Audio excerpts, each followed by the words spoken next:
ಶ್ರೀ ಗಣೇಶಾಯ ನಮಃ. ಶ್ರೀ ಗುರುಭ್ಯೋ ನಮಃ. ಶ್ರೀ ಸರಸ್ವತ್ಯೈ ನಮಃ. ಶ್ರೀಮಾತ್ರೇ ನಮಃ. ಎಲ್ಲರಿಗೂ ನಮಸ್ಕಾರಗಳು. ಆತ್ಮೀಯರೇ, ಸೌಂದರ್ಯ ಲಹರಿಯ 81ನೆಯ ಶ್ಲೋಕ. ಗುರುತ್ವಂ ವಿಸ್ತಾರಂ ಕ್ಷಿತಿಧರಪತಿ ಪಾರ್ವತೀ ನಿಜ ನಿತಂಬಾದಾಚ್ಛಿದ್ಯತ್ವಯಿ ಹರಣ ರೂಪೇಣ ನಿದಧೆ ಅತಸ್ತೆ ವಿಸ್ತೀರ್ಣೋ ಗುರುರಯಮಶೇಷಾಂ ವಸುಮತೀಂ ನಿತಂಬ ಪ್ರಾಗ್ಭಾರಃ ಸ್ಥಗಯತಿ ಲಘುತ್ವಂ ನಯತಿ ಚ.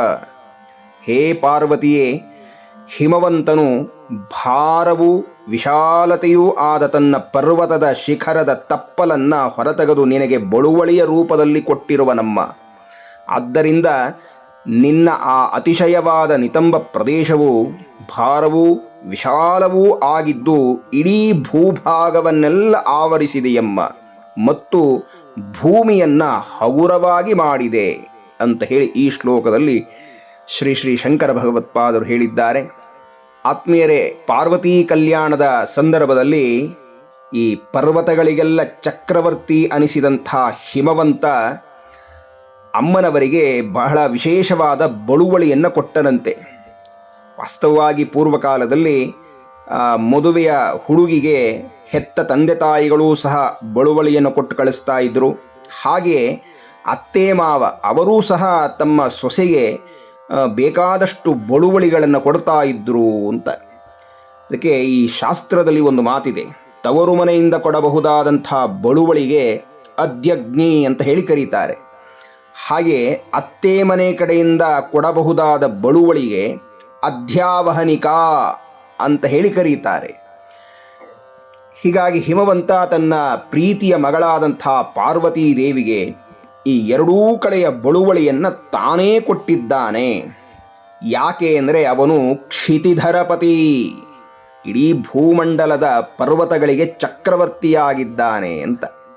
ಯಾಕೆ ಎರಡು ಕಡೆಯದ್ದು ಹಿಮವಂತನೇ ಕೊಟ್ಟ ಅಂತಂದರೆ, ಪಾರ್ವತಿಗೆ ಪಾಪ ಅತ್ತೆ ಮಾವ ಇಲ್ವಲ್ಲ, ನಮ್ಮ ಶಿವಪ್ಪನಿಗೆ ತಂದೆ ಯಾರು, ತಾಯಿ ಯಾರು, ಹೀಗಾಗಿ ಅತ್ತೆ ಮಾವ ಇಲ್ಲದ ಕಾರಣ ಹಿಮವಂತ ತಾನೇ ತ್ವಯಿ ಹರಣರೂಪೇಣ ನಿದಧೆ, ಎರಡೂ ಕಡೆಯ ಬಳುವಳಿಯನ್ನು ತಾನೇ ಯಥೇಚ್ಛವಾಗಿ ಕೊಟ್ಟಿದ್ದಾನೆ. ಹಾಗಾದರೆ ಅಮ್ಮನಿಗೆ ಹಿಮವಂತ ಏನು ಕೊಟ್ಟ ಬಳುವಳಿಯ ರೂಪದಲ್ಲಿ ಅಂತಂದರೆ, ಅತಿಯಾದ ಭಾರವನ್ನು ವಿಶಾಲತೆಯೂ ಆದ ತನ್ನ ಶಿಖರದ ತಪ್ಪಲನ್ನು ತೆಗೆದುಕೊಟ್ಟನಂತೆ, ಇದನ್ನು ನೀನು ತಗೊಂಡು ಹೋಗು ಅಂತ. ಹೀಗೆ ತಂದೆಯಿಂದ ಪಡೆದಂತಹ ಬಳುವಳಿಯನ್ನು ನೀನು ಸ್ವೀಕರಿಸಿ ಈ ಭೂಮಿಯ ತೂಕವನ್ನು ಹಗುರ ಮಾಡಿದೆಯಮ್ಮ, ಲಘುತ್ವಂ ನಯತಿ ಚ ಅಂತ ಹೇಳಿದ್ದಾರೆ. ಆತ್ಮೀಯರೇ, ಈ ವಿಚಾರವನ್ನು ಹೇಳಬೇಕಾದರಾಗಲಿ ತಿಳಿದುಕೊಳ್ಳಬೇಕಾದರಾಗಲಿ ನಾವು ಜಗನ್ಮಾತೆ ವಿಶ್ವರೂಪಧಾರಿ ಅನ್ನುವುದನ್ನು ತಲೆಯಲ್ಲಿಟ್ಕೊಂಡಿರಬೇಕು.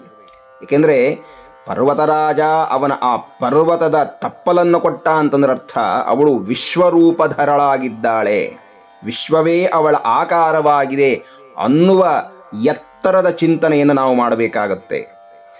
ದುರ್ಗಾ ಸಪ್ತಶತಿಯಲ್ಲೂ ಸಹ ಮಹಿಷಮರ್ದಿನಿಯಾಗಿ ಅವತಾರ ಮಾಡಿದಂಥ ಮಹಾಲಕ್ಷ್ಮಿಯ ನಿತಂಬಗಳನ್ನು ವಾರುಣೇನ ಚ ಜಂಘೋರು ನಿತಂಬಸ್ತೇಜಸಾ ಭುವ ಅಂತ ಹೇಳಿ ದುರ್ಗಾ ಸಪ್ತಶತಿಯಲ್ಲಿ ಹೇಳಿದ್ದಾರೆ. ಅಂದರೆ ಅಮ್ಮನ ನಿತಂಬವು ಭೂಮಿಯ ತೇಜಸ್ಸಿನಿಂದ ಉಂಟಾಗಿದೆ, ಭೂಮಿಯ ಭಾರವನ್ನು ಕಡಿಮೆ ಮಾಡಿದೆ ಅಂತ.